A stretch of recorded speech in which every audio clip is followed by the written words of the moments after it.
Terima kasih Anda masih bersama kami di Berita Padang. Bagi Anda yang baru saja bergabung, kami hadirkan kembali 3 berita utama pada pagi hari ini.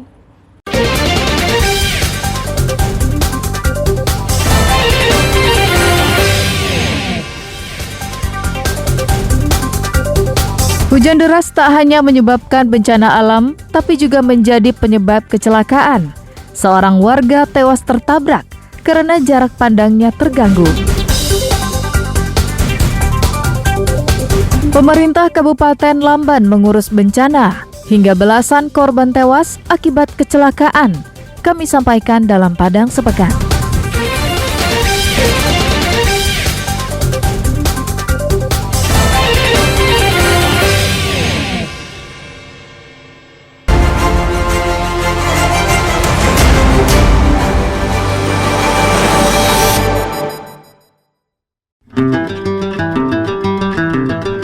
Ribuan warga pesisir selatan merayakan Idul Fitri dengan suasana penuh keprihatinan.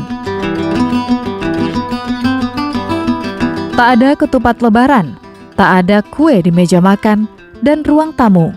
Tak terlihat kegembiraan di wajah mereka. Selain itu, tak terlihat rombongan anak-anak yang datang bertamu dan menambang, layaknya anak-anak di daerah lain. Mereka merayakannya dengan sangat sederhana di tenda-tenda darurat yang menjadi tempat tinggal sementara. Tenda ini disediakan oleh pemerintah. Sebulan lalu, hujan deras mengguyur pesisir selatan. Akibatnya, 13 kecamatan dari 15 kecamatan di Kabupaten paling selatan di Sumatera Barat itu direndam banjir. Ribuan rumah terdampak, puluhan ribu orang mengungsi. Banjir juga merusak puluhan jembatan dan fasilitas umum lainnya. Banjir yang melanda pesisir selatan ini menewaskan 29 orang.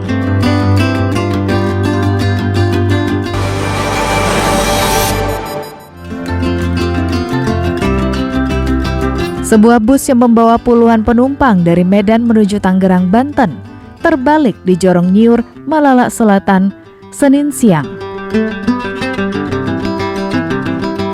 Akibatnya, seorang penumpang bernama Wilter Marbun meninggal dunia. Selain itu, puluhan penumpang lainnya mengalami luka berat dan luka ringan. Kecelakaan terjadi saat bus hendak meninggalkan Bukit Tinggi menuju Padang. Sesampainya di daerah Padang Luar, bus diarahkan petugas melewati Jalan Malala Sicincin. Karena saat itu sedang diberlakukan one way dari Sicincin menuju Bukit Tinggi. Diduga karena tak bisa menguasai kendaraannya, bus terbalik saat melewati tikungan di Jorong Nyiur. Usai terbalik, sopir yang mengendarai bus melarikan diri, sedangkan 2 kernet dan sopir cadangan diperiksa secara intensif di Mapolresta Bukit Tinggi.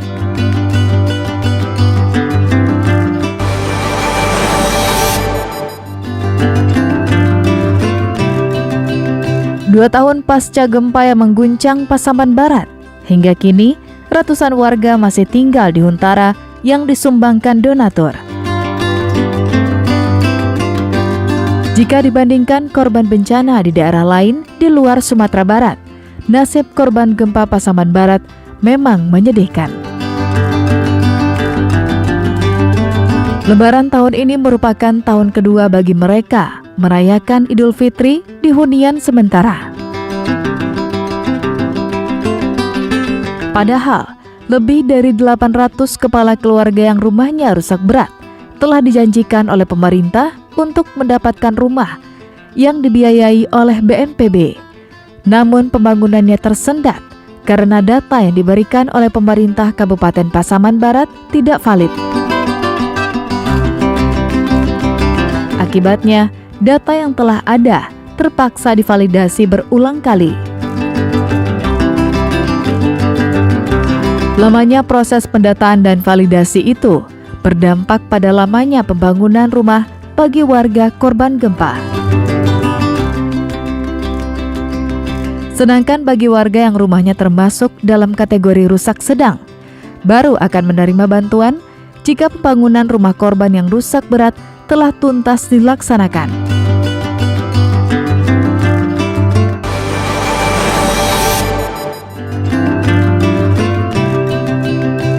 Sejumlah kawasan di Kenagarian Talang Babungo, Kecamatan Hiliran Gumanti, Kabupaten Solo, Selasa sore terendam banjir. Banjir disebabkan tingginya curah hujan. Akibatnya, debit air Sungai Batang Gumanti meluap hingga ke permukiman. Sebelum sungai meluap, sebuah pokok kayu yang besar tumbang dan jatuh ke sungai.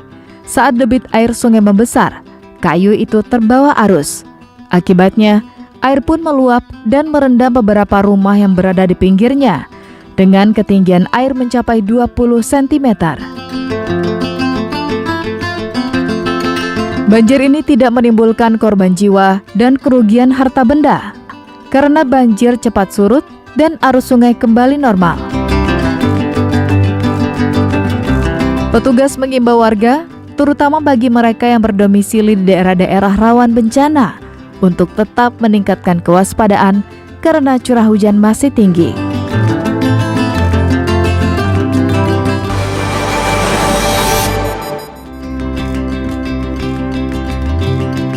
Selama operasi Ketupat Singgalang 2024, angka kecelakaan lalu lintas di wilayah hukum Polda Sumbar hanya 80 kasus.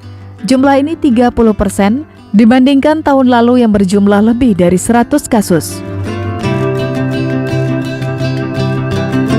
Namun jumlah korban meninggal dunia justru bertambah. Tahun ini 16 jiwa melayang, sedangkan tahun lalu hanya berjumlah 5 orang.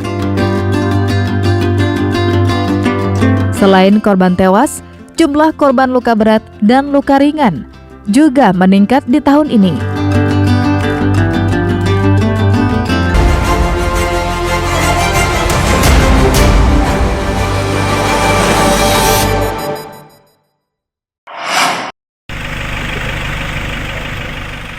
Sejumlah tentara yang berpakaian bebas tengah menginterogasi seorang pemuda yang berprofesi sebagai pengedar dan sekaligus pemakai sabu-sabu di sebuah warung di daerah Kecamatan Kamang Baru Sijunjung.